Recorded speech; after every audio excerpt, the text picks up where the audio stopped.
শুভ সকাল বন্ধুরা, সবাইকে নমস্কার জানাই। আজকে আর একটা নতুন ব্লগ আমি শুরু করতে চলেছি। কেমন আছেন আপনারা সবাই? আশা করছি সবাই খুব খুব ভালো আছেন, আর আমরাও সবাই খুব ভালো আছি।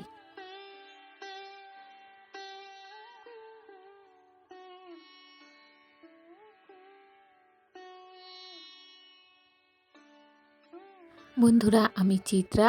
আমার চ্যানেল চিত্রা ব্লগে আপনাদের সবাইকে জানাই অনেক অনেক স্বাগত।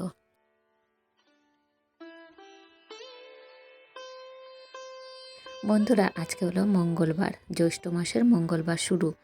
তো এই দিন থেকেই আমাদের কিন্তু মঙ্গলচণ্ডী পুজো শুরু হয়ে যায়। আর জ্যৈষ্ঠ মাসের যে কয়টা দিন মঙ্গলবার আছে, মঙ্গলবার পরে সেই কয়টার দিনই কিন্তু আমাদের পুজো করতে হয় আর উপবাস করতে হয়। তাই সকাল সকালই কিন্তু একরকম ঘুম থেকে উঠে পড়ছে। আজকে আর কোনো রকম আলসেমি করা যাবে না, আর করলেও হবে না। সকালবেলা উঠেই যে যার কাজে লাগিয়ে পড়লাম। আমি এইদিকে ঘরটাগুলো আগে মুছে নিই, কেননা আজকে কোনো রকম ঢিলামি দিলে কাজে চলবে না। ঠিক টাইমে ঠিক কাজগুলো আজকে করে নিতে হবে, তারপরে কিন্তু পুজোর জোগাড় আছে। তো আজকে হচ্ছে মেন মাথায় হেডেক হচ্ছে পুজোর জোগাড়টা তাড়াতাড়ি করে মণ্ডপে পুজোটা নিয়ে যেয়ে পুজো করা। তার আগে সকালবেলা উঠে ওই যে বড় ঘর পরিষ্কার করা, রান্নাঘর পরিষ্কার করা, আর তার সাথে এই যে বারান্দা, উঠান বাড়ি সমস্ত কিছু পরিষ্কার করে নিয়ে তারপরে তাড়াতাড়ি করে একটু মেয়েরে চা খাবার খাইতে দেবো, তার সাথে আমি একটু খাবো চা। তার সারাদিনে তো সেরকম কিছু খাওয়া হবে না যতক্ষণ না পুজো দিচ্ছি। পুজো দিয়ে সেই যে ফল খাওয়া, তারপরেই কিন্তু আর যা খাওয়ার নিয়ম নীতি আছে সেইগুলো খাবো। তাই সকাল সকাল কিন্তু একটু চা বিস্কুটই খাবো, তার বেশি কিছু আর খাওয়াই যাবে না।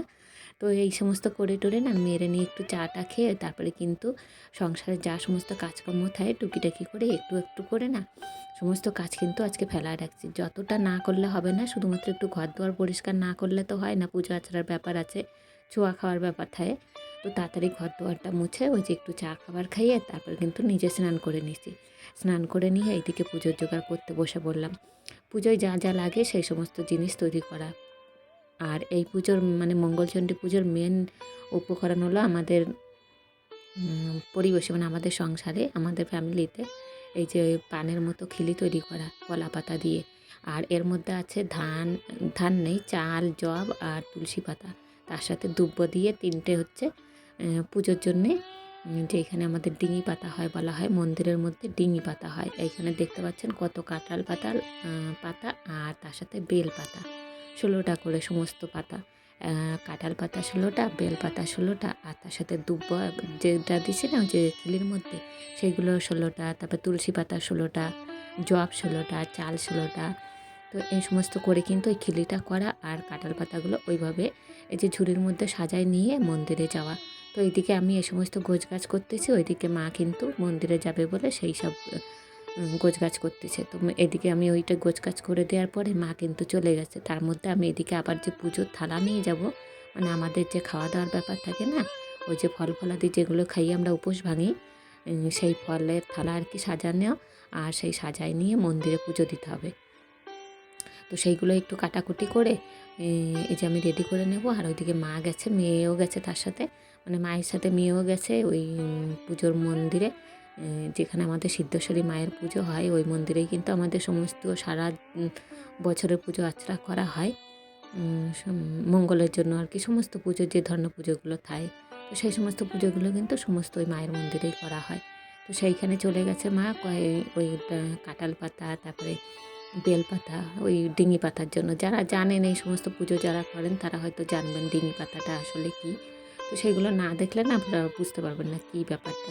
তো মা যেহেতু পারতে গেছে, তো আমি আর যাই নাই, আমি এদিকে তো ক্যামেরা করতেছি, তো সেইখানে গেলে হয়তো আপনারা বুঝতে পারতেন। তবে ভাবলাম যে একবার এগুলো গোছগাছ করে তারপর ঘরের একটু পুজো টুজো সারাই, তারপরে যাবো একটু মন্দিরের দিকে। আর বন্ধুরা, আমরা যে থালা সাজাচ্ছি না, যে পুজো দিয়ে উপোস ভাঙবো, ওই থালাটারে কওয়া হয় যে 16 বাটার থালা। আর এইদিকে মেয়েও বায়না করে, ও কিন্তু আগের বছরও ওই বায়না করছে। তো মেয়ের জন্যে না মা আলাদা করে একটা থালা করে দেয়, যে ও খাবে আমাদের সাথে 16 বাটা। আসলে ওর খুব আনন্দ যে মা ঠাম্মার সাথে আমিও করবো, আমিও পুজো দেবো। আসলে তো পুজো হয় না, ওর তো আর সেই পুজো দেওয়া চলে না। তো ওর জন্যে মা আলাদা করে একটা থালা করে দেয়। আর আমাদের থালাগুলো তো পুজো হয়, পুজো হয়ে যে থালাগুলো আসে সেইগুলোই কিন্তু খেয়ে আমরা উপোস ভাঙি। তো মায়ের সাথে সাথে ওর কি বায়না যে দিদি ঠাম্মা আমারও করে দেবে। তো ওর জন্য করে রাখছি আলাদা করে। আর এদিকে ঘরের ঠাকুরের জন্য কয়েকটা ফল কাটিয়ে নিছি। ওদিকে মায়ের ঠাকুরের জন্য কয়টা কাটছি, আর এদিকে আমার ঠাকুরের জন্য কয়টা কাটছি। আর বন্ধুরা, এই যে আমার আর মায়ের ঠাকুর বলতেছে, আসলে হচ্ছে আমার ঘরে কয়েকটা ঠাকুর আছে আর মায়ের ঘরে ঠাকুর আছে। ঠাকুর তো আলাদা হয় না, সব ঠাকুরই কিন্তু এক, যেখানেই আমি পুজো করি না কেন। তবে সবার পুজোর মধ্যে তো সবার একটা নিজস্বতা থাকে, যে যেরকমভাবে পুজো দিয়ে নিজে একটু সন্তুষ্ট হয়, যা তাই কিন্তু নিজের করা। তো ওইদিকে কিন্তু এই যে পুজো আচরা দিয়ে, ঘরের পুজো টুজো দিয়ে, তার মধ্যে না আমি একটু ভাতও করে নিছি, কেননা হাজব্যান্ড ভাত খাবে, মেয়ে ভাত খাবে, ওইদিকে বাবা রয়েছে, শ্বশুর বাবা, তো তাদের জন্য একটু ভাতও করতে হবে। তো ভাতটা নামাই নিয়ে চলে আইসে আমি এদিকে কাপড় জামা ছাড়ে।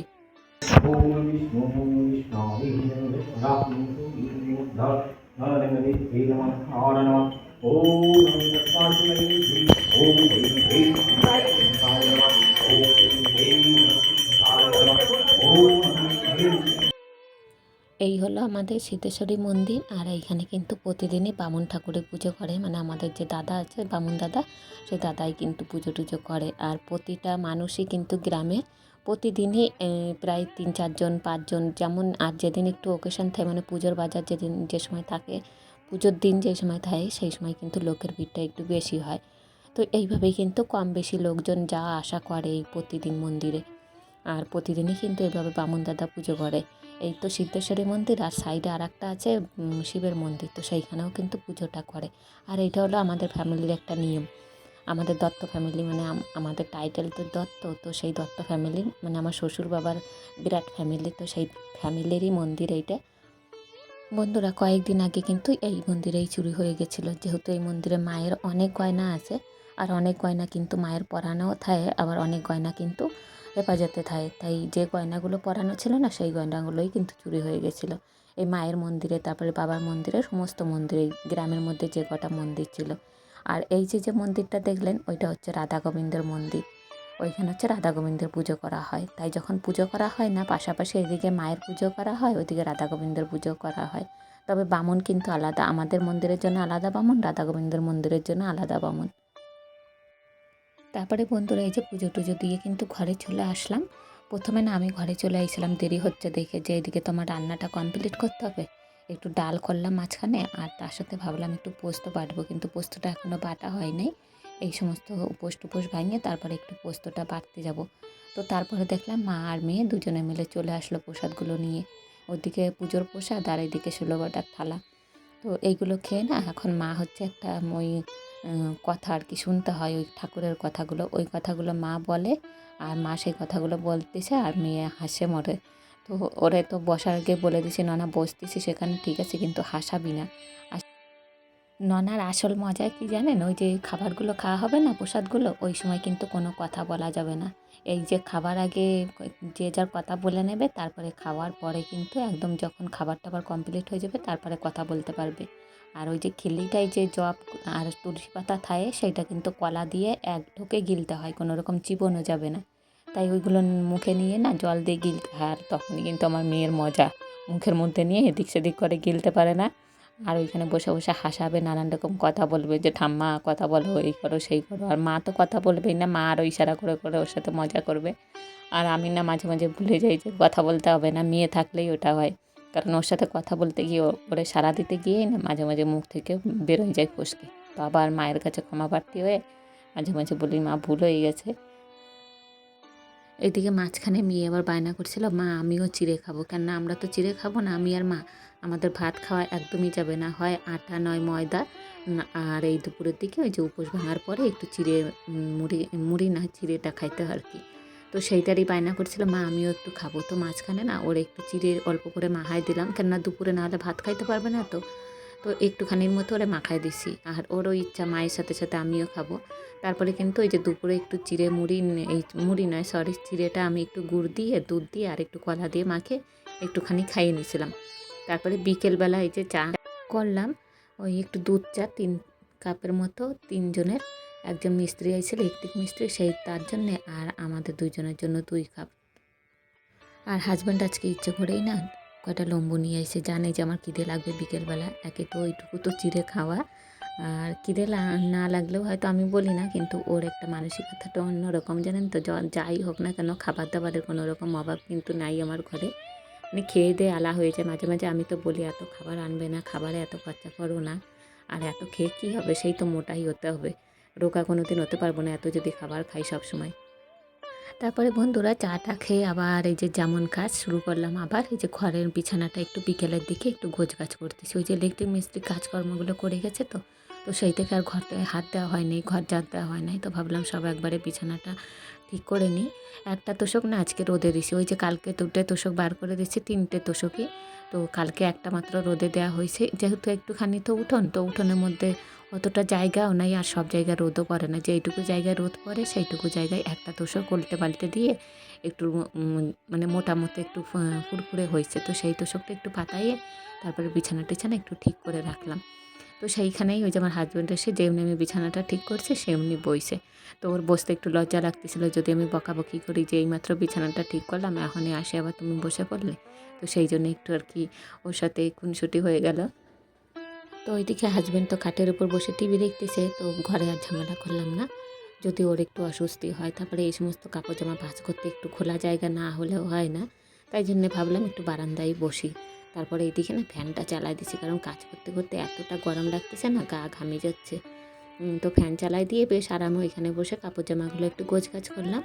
আর এইখানে কিছু এই যে ওয়ার্ড্রোবের মধ্যে একটু ঢুকায় রাখবো নাইটিগুলো। ওই দিনের দিন যে কাজগুলো না, সেইগুলো যদি দিনই গুছাই নিই না, কোনো রকম কিন্তু চাপ পড়ে না।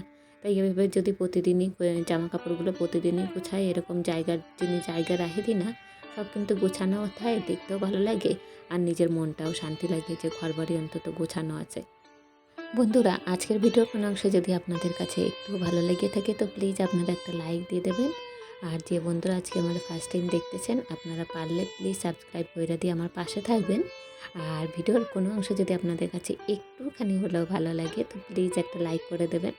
আর যে বন্ধুরা এই কাজটা আগে থেকেই করে রাখছেন, আপনাদের তো অসংখ্য ধন্যবাদ জানাই।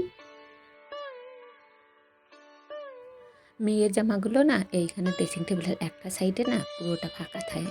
তো ভাবলাম এখানে না আর কিছু রাখবো না, মেয়ের জামা কাপড়গুলো রাখি দিই, যাতে ও খুলে খুলে না এখান থেকে ব্যবহার করতে পারে। অনেক সময় হয় না, আমি কাজের মধ্যে থাকি, ওর তারপর জামা কাপড়গুলো খুঁজে বেড়ায়, কোথা দিয়ে পারবে, কী করবে, হাতে পাবে নাকি, সেই জন্য ভাবলাম একদম নিচে জায়গায় ওর মতো করে রাখি দিই, যাতে ও পেয়ে যায় হাতের কাছে। তারপরে কাপড় জামাগুলো এই যে আলনার মধ্যে একটু গোছগাছ করে রাখলাম। উপরের পাটে ব্লাউজগুলো রাখি, সেইখানে ব্লাউজ রাখলাম, আর নিচের পাটে একটু কাপড়টা ভাঁজ করে রাখলাম। সমস্ত কাপড় তো একদিনে হয় না, এক দিনে এক একটা কাপড় যেদিন পরি যেইটা সেইটা হয়, তো সেইটা একটু গোছগাছ করে এখানে রাখিয়ে দিলাম। আর এখন কিন্তু বন্ধুরা একদম সন্ধ্যার পরের সময় আমি কিন্তু মাঝখানে সন্ধ্যাবাতি দিয়ে তারপরে কিন্তু এই কাজগুলো করতে বসি। তারপরে এই যে জামা কাপড়গুলো গুছাই দিয়ে ওইদিকে যে বাসনপত্রগুলো ছিল বিকেলে ধোয়াধুয়ি করা হয়েছে, সেই বাসনপত্রগুলো অনেকগুলো সকালের কিছু বাসনপত্র পড়েছিল, রোদে রাখছিলাম, তো সেইগুলো, তারপর বিকেলের কিছু বাসনপত্র, কাপ যেগুলো ধোয়া হয়েছিল সেইগুলো সমস্ত কিছু কিন্তু গোছগাছ করে রাখি দিলাম। আর বন্ধুরা এইভাবে কিন্তু প্রতিদিন যদি এনার্জি থাকে না, আমার মনে হয় সারা দিনটা আমি কাজ করতে বলুন আমার কেউ, সারা দিনটা কাজ করতে পারবো। কিন্তু যেদিন এনার্জি থাকে না সেদিন আর কিচ্ছু ভালো লাগে না, সবসময় মনে হয় একটু ঘুমালে ভালো লাগতো।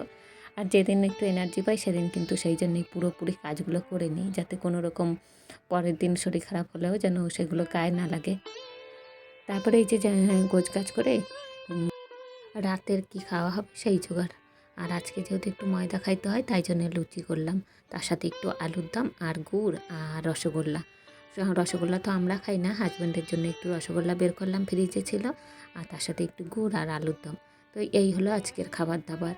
তো বন্ধুরা আজকের ভিডিও না এর সাথে সাথে শেষ করবো এখানে। আজকের ভিডিও কেমন লাগলো আপনারা কমেন্টস করে প্লিজ জানাবেন।